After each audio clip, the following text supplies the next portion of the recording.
Hey, what's up, everybody? This is Lady Joan Vaughn with Take One Live. 3 tips to keep your curb appeal. And I know you may be thinking I'm talking about springtime because the seasons have changed. I am talking about a season change, but it has nothing to do with the weather, has nothing to do with that season. The season I'm speaking about is what's going on the inside. The things that we need to do to keep our curb appeal. Number one, the first thing we need to do is to be distinctive. We need to be different from anything that we've ever seen, anything that we've ever heard before. We have to be innovative and distinctive and apart from everything that we've ever seen. To be on the cutting edge this year and for this time, we really need to focus in on the things, the gifts that God has given to us so that we can become all that He's called us to be. He's already made that person that you admire so much. He's already made them. He's already invested giftings and talents into them. Now it's our turn to discover who we are and to be able to move out in those giftings, to be distinctive. That's number one. Number two is to love people. We cannot serve people that we don't love. If we don't love, if we don't smile, if we don't attract people with our kindness, they'll never come. They'll never come. They'll never join to you. So we have to learn how to love people. And in loving people, the first thing that we have to lay down or to curb is judgment. We can't judge anybody. We don't have room or right to judge another individual. Everybody is on their way to somewhere. Everybody is evolving into what God is calling them to be through their giftings, through our mistakes. We can't judge another individual. And if you've never made a mistake, just keep on living, as my mom would say. Keep living, and you'll make enough mistakes of your own. But they are actually springboards into your greatness. So don't judge another individual because they're on their way somewhere too. The next thing we can't do, talking about loving people, is clump the mistake that the person has made with the person. We are not our mistakes. We are not our mistakes. So we can't look at their lives or another person's life as a whole big mistake. The mistakes we make are different from who we are. And that's the only way that we can learn what to do and what not to do is when we make our mistakes. So when in the church we say separating the sin from the sinner. You don't have to like the sin or the thing a person is in, but don't hate the person because they're still discovering who they are. And guess what? There'll be times in our own lives where people won't like us very much because we're still trying to figure it out. But don't be guilty of clumping a person together with the things wrong that they've done. It's a big mistake. We make mistakes. All of us, we make mistakes. And we don't want to be judged by the mistakes we make. Give people opportunity because we're all trying to get somewhere. Okay, that's the second thing in loving people. The first thing is don't judge people. The second thing is don't clump the person together with the wrong that they've done. Learn to separate the infraction from the person. Hate what they did. Yes, absolutely, because you can see that it's bringing them down. So hate that part, but love them. Continue to be patient with the individual until they finally get it right. We're all on our way somewhere. And then number three in that is be respectful. Be respectful to everybody. We're talking about our curb appeal. In order to remain on the cutting edge this year and in this season, we have to be respectful, whether you are the CEO or whether you are the person who's parking the cars in the garage, whether you are the boss or the bus driver. Everyone deserves respect. Give people respect. Learn how to love people across the board the same way. We're talking about leveling the ground, so don't show a preference to someone who we may feel has more influence. Level the ground. Treat this person with all the high esteem the same way you would with someone who's on their way. Because the truth is there's somebody greater than each of us. And we all want to be treated in the same manner of respect. The next thing is a question. It's a question that I thought about. Ask a person when they do make a mistake, when someone is like on down, ask them, did you really mean to say that to me? Did you really mean to hurt me? Did you really mean to do that to me?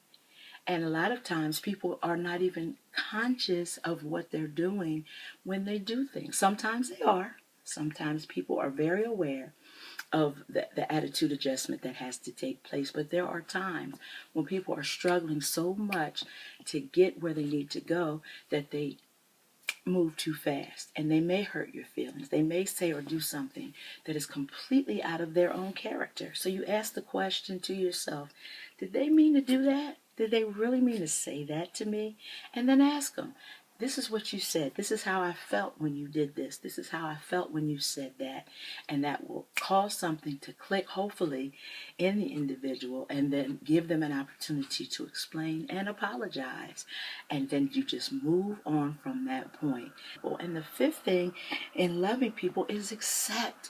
Accept the love that people have to give to you. Don't see everybody that's trying to be nice to you as trying to get something from you. They could just be trying to cultivate a relationship or to cultivate a friendship with you. Don't see an individual as trying to get something from you because they're giving something to you.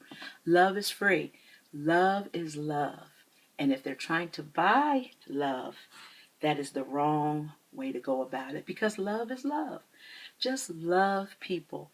Someone told me, don't open up a business unless you learn how to smile.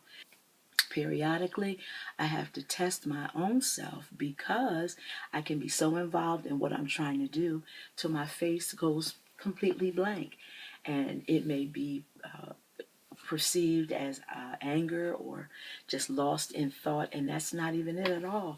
It's just that I'm focused and concentrating on what I have to do so much that I forget to smile. So I too have to remember that as I speak to you, I have to smile, because that's what attracts people. Given. And then the third thing, are you ready for this? The third thing to help us keep our curb appeal, the very third thing, is to learn how to restrain yourself. Woo, what a word. To restrain yourself means to curb or abstain from an impulse, to strike out. You may be in your right, you may be well in your right to lash back at somebody who's done something to you. But because you are restraining yourself, you're showing your strength. You're not weak. You're not weak when you're quiet. You're actually strong, because what it's saying is, I have the right to say or do something, to respond to what you did or to react to what you did, but I refuse to dignify that with a response. Instead, I'll walk away. I'll give you that. I'm showing you my strength by walking away from what would be potentially something worse or blown up. So when you walk away from it, and everybody's not going to tell you this because people like to see a contest, but walk away from it, because in that you are actually showing your strength. I am showing my strength when I refuse to dignify something that was said or done to me with a response. Just walk away. And you'll amaze even the person that's confronting you, because they are expecting you to lash out. But when you walk away, you're actually strong. 1 Corinthians 9, verses 19, 20, and 25, talking about Paul. And I don't know if you've ever done a study. I have, on Paul. He was a hothead. He was somebody who it had to be his way. He would come to the point of wanting to kill you if he didn't get his way. Now, I don't know if I'm speaking to you in that where your temper is just out of control, but this is what Paul did. This is what he said here in 1 Corinthians. He said, I am an apostle. I don't owe anybody anything. I worked. I was a tent maker. I studied. I went around. I'm a teacher. I'm an affluent I'm fluent in 15 languages. I know all of these things. I'm a Roman and I'm a Jew. I have paper. I have passports. I can go anywhere. I'm a free man. I'm a big shot. That's what he could claim for himself. But you know what he said? He said, as much as I know, as much as I've acquired, I am a servant to all. Paul said, I can go anywhere and help anybody because I understand that I'm a servant first. Verse number 20, he said, I restrained myself so that I could gain more people to what I believe. People are not going to follow what they don't believe, and they want to see it. They want to see a sermon lived rather than one spoken. They want to see a sermon lived. So Paul was saying, in order to attract people to what I believe in, I have to show them that I can be like them without compromising my standards. Whew. How many times have we been in a position where we've tried to fit in, and then little by little we let down our guard and standard? Paul said, I know who I am. I restrain myself, even though I'm free. Some people don't eat certain things, so why would I eat that in front of them? I could, but in order to gain more people, to attract more people to what I believe, to let them see a sermon lived, I restrain myself from that. I restrain myself. In this instance, he's talking about eating the wrong things. He's talking about people who didn't even believe the same way he believed. He was a Christian, and there were people who were on the fence about Christianity, and he was like, I don't want to offend them, to push them away, but I'm not going to lay down and deny my faith either. I will show them through love and through kindness that I can reach them. That's what people want. People want to know that they can be loved, respected, and not judged for their mistakes. That's how we attract people to ourselves. You don't have to dismiss the person even though you don't agree with a certain lifestyle. That's what he said. He said, I'm willing to gain more people by restraining myself. I'm not going to walk around with a switch and a stick and beat everybody that does not believe like I believe. No, instead, I will show you through my character and lifestyle that that's not the way. I don't have to say it. You can see how I live my life. And then in verse number 25, he said, I became weak. For those that are weak, I became weak. What does that mean? It means that you go into any setting and not fit in. You're distinguished. You can go into any setting and be strong in your spot without compromising what you believe in. That's what Paul said. He said, I can go anywhere. I can flow with anybody because I know my foundation is strong and sure. I can flow anywhere and still keep my standard and prove to you that you can live this life outside of a bubble. That's what he said, and that's exactly what he did. And you know what? He was a wonderful apostle. He didn't put up with, he was stern and all of that, but he believed in what he believed, and I believe that we should. If we are naming the name of Christ, we should stand firm in that, but not to the point where we push people away, because Jesus wants to be lifted so people will be drawn to him. And the only way that could happen is through you and me. There's a story my husband often tells, and it's like one of my favorite stories. It's a story about a lady and her baby. She invited her father over for Thanksgiving dinner.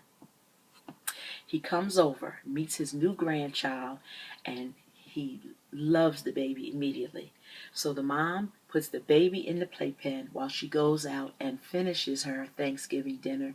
And her father is sitting in his seat in the living room with the baby. And then out of nowhere, the baby just starts crying because the baby realizes that the mom has put him down. So she's in the kitchen, and after a while, she doesn't hear the baby crying anymore. So she goes into the living room where her father was and her baby was. Goes into the living room, and her father has picked the baby up and starts to coddle the baby. Because the father doesn't know why the baby's crying, but the mother knows that the baby is okay. The baby has been pampered, has been fed, has been powdered. There's nothing wrong with the baby. The baby's not hurt. That cry that the baby made lets her know that he just wants to be picked up. So the mother tells the grandfather, please put the baby back in the playpen, because when you're gone, the baby is going to expect me to do the same thing that you're doing, and I want to teach him that he's okay.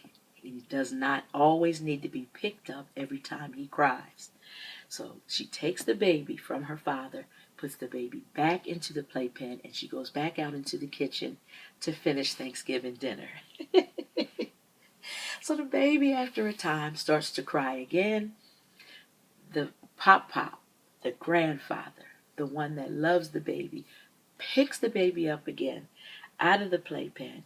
Well, the mother's in the kitchen. She doesn't hear the baby crying anymore. And she was like, I know that my father did not pick that baby up again. I know he didn't do that because we just had a conversation. So she comes back into the living room again. And this time she's a little upset. And she says, Dad, I want you to understand that this baby, my baby, is okay. Don't pick him up every time he cries because he'll expect that from me. I'm trying to teach him that I will not come every time I hear that cry for me to pick him up. So she takes the baby again from her dad, puts the baby back into the playpen, and she goes back into the kitchen to finish Thanksgiving dinner. After a while, the baby is crying again, and he's crying and wailing. Well, the pop can't take it. He doesn't know what to do. And then the mom is out in the kitchen. She's hearing the baby crying. It's getting out of hand. And then after a while, she hears no more noise coming from the living room. And she said to herself, I'm going to have to ask my dad to leave because when he leaves, when he goes back home after this meal, I'm going to have to deal with this baby on my own. So she goes in the living room. She comes in the living room and to her surprise, the baby was in the playpen. Not crying, but in the playpen. But her father was in the playpen too. I just love that story. The father was willing to lower and humble himself to become what that baby needed. I may be speaking to you right now. You may need some creativity to reach a certain group of people. You can do it. You can absolutely do it. But you must love people, you must be distinctive, and you must restrain yourself. Now, it's true. You can only get by on charm for about 15 minutes. And then after that time, you better have something to say. Now that you've captured someone's attention, you have to keep it now with substance. We're all on our way somewhere. And just because this person may be weak in this area, there's areas in our own lives that need to be tightened up and need to be curbed and need to be fixed and worked on. We are all worthy of love and respect. Click subscribe right down there and join me every Tuesday night for Tuesday night edition of the previous Sunday's segment. This week it was Stay Relevant, 3 tips to keep your curb appeal. Learn how to be creative and to love everybody where they are. This has been Lady Joan Vaughn, and remember, whenever you need a break, just take one. Peace. See you Tuesday.